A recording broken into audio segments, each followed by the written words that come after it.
Welcome to this week's edition of Jaguar News. I am Justin Crenshaw. And I'm Christian Guzman. As the population increases, so does the waste being produced. The Recycling Club is trying to slow down this trend. We bring you more on this story. Maricopa's county population growth is ranked number 2 in the nation. While it may be good for the economy, it is bad for the environment.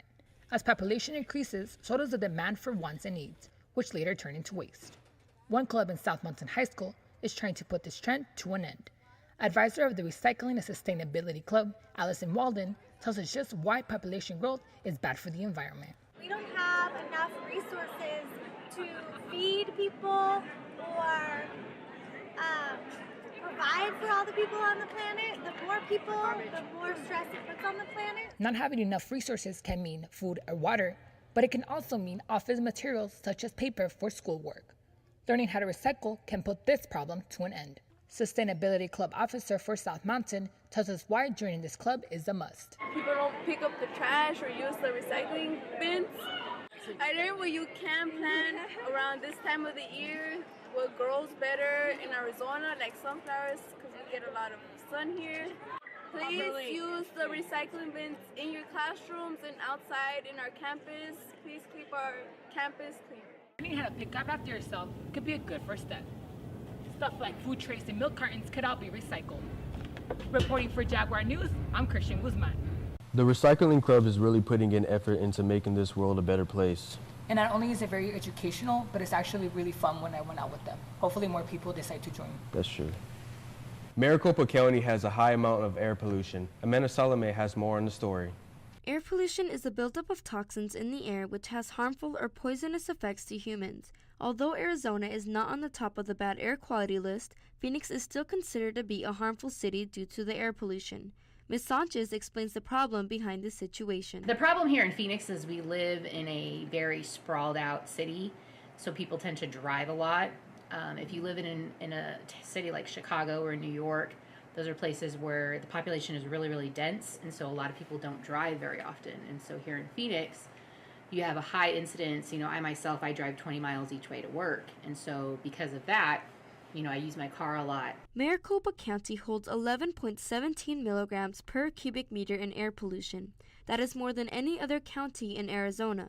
As we take a look from the South Mountain Tower Cam, you can see that dense, thick layer of smog in the air. That is what you are breathing every day. The question is, how badly can this affect the human body? So for people who have respiratory problems like asthma, it really tends to enhance those issues, I guess, because when you go outside, and especially like in the summertime when it's really hot, the particulates and the carbon dioxide and things like that, the air pollution tend to build up. And so if you are someone who has already a compromised respiratory system, it really tends to aggravate it even more. For most people who don't have those types of things, it doesn't affect them as much. But just for people who do have those upper respiratory problems, small children, older people, they're the ones that really have to avoid being outside on those days. Because Phoenix is surrounded by mountains, it creates a buildup of air pollution and traps it within the valley. However, there are ways to reduce the air pollution. So one way to really reduce down on air pollution is, to drive your car less. That's probably the biggest emitter of air pollution here in Phoenix, at least, is vehicle. And it's really sometimes not an option to ride your bike or to walk. If you have the opportunity for public transportation, you should take it. Move closer to your work if you can. But, it's a big problem here in Arizona, especially in Phoenix, because of the urban sprawl that's happened. So. For Jaguar News, I'm Amanda Salome. There is a lot of air pollution in Phoenix. Yeah, hopefully that could change and people could start riding more bikes more often like I do. After the break, we bring you the gaming segment. And sports highlights with Florence Kivalu.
And now here's our gaming segment with Justin Crenshaw.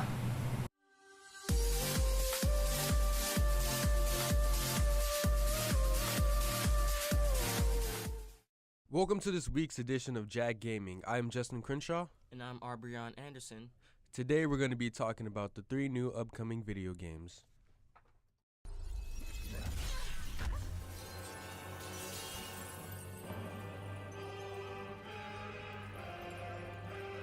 Final Fantasy XV is an upcoming action role-playing video game being developed and published by Square Enix for the PlayStation 4 and Xbox One. This game features an open-world environment and action-based battle system similar to the Kingdom Hearts series, incorporating the ability to switch weapons and other elements such as vehicle travel and camping. Noctis is a playable character that has gained magical power from a near-death experience.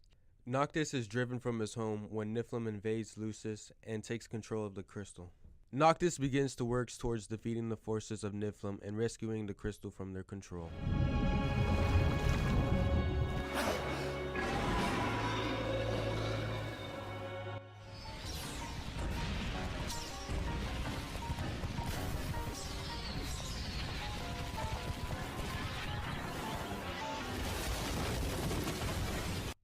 The Legend of Zelda is an action-adventure game that takes place in a fully connected overworld, similar to the original Legend of Zelda, with less emphasis on defined entrances and exits to dungeons. The game allows the player to have more freedom over previous titles, allowing them to decide their destination and method of travel.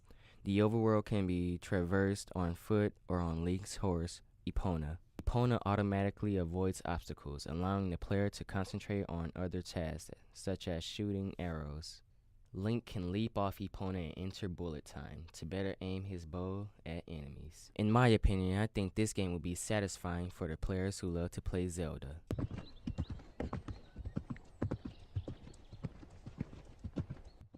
We need to stay miles away from. Look, I thought that this would be a No, you didn't think, Faith. You never do. Don't get lost. Mirror's Edge Catalyst is an upcoming open-world action-adventure platform video game developed by EA Dice and published by Electronic Arts. It is a sequel to the popular game Mirror's Edge and will revolve around Faith's origin and her attempt to overthrow corporations who rule the city of glass. Like the original Mirror's Edge, players travel around the city using aspects of urban exploration and parkour movements to complete missions and evade enemies or knock them off their feet. This game is scheduled to release on May 24th and is available for all consoles. Damn it, this was not supposed to happen. That is all for Jag Gaming. I am Justin Crenshaw. And I'm Arbrion Anderson. Congratulations to our students that joined the Arizona Matsuri Haiku Expo. The winning students are Nicole Alonso, Brenda Avilos, Emila Ibanez, Emily Perez, Bernice Avila, Lina Asuncion, Celine Corrales, Ana Pozo, Brianna Belnavis, Shanico Dean, Maria Valon, Jesus Montoya Vega, and Angela Isono. Dr. Palacios went to Washington, D.C. as a stakeholder for the My Brother Keeper program. Congratulations. And now on the sports highlights with Florence Kivalu. It's been a couple of years since our girls basketball team has won state. But this past week, they were able to take it all the way to the top and take home the state championship trophy. It feels real good. I've been waiting to get that ring for a long time. So I feel good about it. I'm glad that we got that win. I really wanted to get a ring. Like freshman year, I've been to state 4 times in a row and lost. And I just felt like this was my last year. I had to get it. So my motivation was being positive and throwing all the negative energy out the door. We were really a fast break team. That's what we're good at.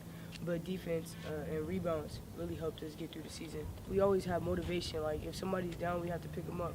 And everybody has to be on the same level. So I'll say about helping people up and everything. That was our strength this season. And that's another win for South Mountain High School. Reporting for Jaguar News, I'm Florence Kivalu. Congratulations to Trey Johnson, a South Mountain alumni who is now named Basketball Player of the Week, averaging a 27.5 points, 15 rebounds, and 1.5 blocks this past week, including a 39-shot, 19-rebound performance, and Johnson shot 70% from the field goal, making 26 out of his 37 shots. Good job and keep up the hard work. We will not be having a show next week due to spring break. Have a good and safe spring break. Goodbye.